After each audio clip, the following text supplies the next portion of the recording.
அவ்வளோ பயங்கரமாக என்ஜாய் பண்ணுறீங்க. Thank you so much.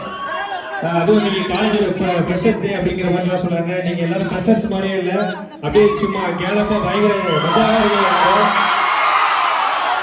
ஆனால் ரெமோ காலேஜை பற்றி நான் சொல்லி ஆகணும். இதுக்கு முன்னாடி வேறு இடத்துல இருந்து சார் சொல்லியிருக்காங்க. நான் அதான் யோசிச்சேன், காலேஜ் ஃபஸ்ட்டு கிடையாது, வேறு இடத்துல இருந்து சொல்லியிருக்காங்க. எங்கள் பசங்க எல்லாமே எப்படின்னா, நம்ம வந்து வாய்ப்பு தேட போவோம், நிறைய வாய்ப்புலாம் தேடிட்டு நம்ம கிண்டி சைடில் தான் நாங்கள் வரும்போது ஓகே அப்படியே காலேஜ் விட்டு எல்லாரும் அப்படியே போவாங்க. ஸோ பார்க்கவே என்னன்னா அந்த காலேஜில் இருக்குது தெரிஞ்சுக்கணும்னு ஆசையாக இருக்கும். அப்படி என்னதான் சொல்லி தராங்க, அப்படி என்னன்னா ஒரு யூனிஃபார்ம் ஒன்று வச்சிருந்தீங்களே சார், அந்த யூனிஃபார்ம்லேயே போவாங்க. சரி ஓகே பயங்கரமாக இருக்காங்க எல்லாரும் அப்படி நினைப்போம். இந்த மாதிரி தான் இந்த படிக்கும் போதே 10,000 வருஷம் மாதிரி இந்த மாதிரி தான் இந்த கோச் ஷூட்லாம் பண்ணிட்டு அப்படியே போவாங்க. நம்ம பசங்களை பார்க்கறதாண்டி அப்படியே பொண்ணுங்களை அப்படியே அழகாக நடந்து போவாங்க. பார்த்து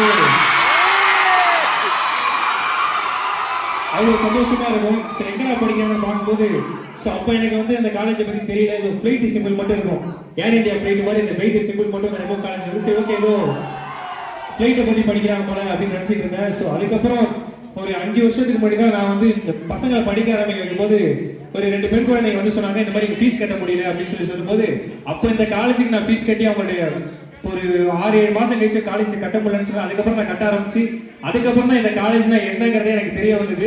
ஸோ நான் இந்த 2 பேருமே ஒரு நல்ல பொசிஷனில் இருக்கிறாங்க, இங்கே படித்து முடிச்சவங்க நல்ல பொசிஷனில் இருக்கிறாங்க.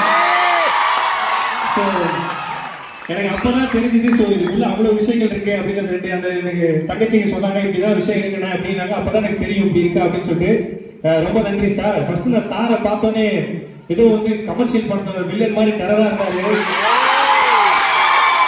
நமக்கே பயமா இருந்தது. ஆனா பக்கத்துல உட்காந்து பேசுறதுக்கு அப்புறம் தான் தெரியுது பாக்கி எலெக்ஷன்ல மாமனார் தேங்க்யூ. இதை தாண்டி மேடம் பார்த்தோன்னே இது காலேஜ் ஃபங்க்ஷனா காது குத்து ஃபங்க்ஷன் எனக்கு டவுட் ஆயிடுச்சு. அந்த அளவுக்கு அழகா பட்டு படமா கட்டிட்டு மங்களகரமா வந்துருக்கீங்க மேடம். தேங்க்யூ. எப்படி இருக்குதா சூப்பர் மேடம். சும்மா சொல்லக்கூடாது மேடம், சாமுத்திரிகா பண்ண ஸ்னேகா மாதிரியே இருக்கீங்க. சூப்பர் மேடம், ஜாலியா இருக்குது.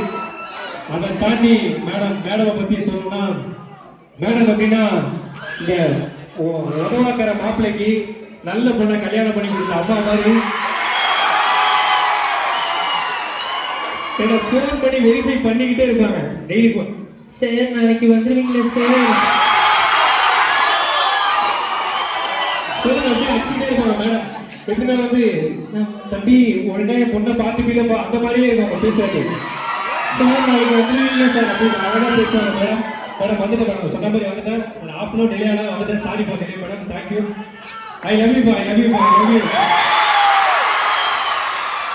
எப்பவுமே எல்லாம் என்ன சொல்லுவாங்கன்னா 10th முடிச்சா லைஃப்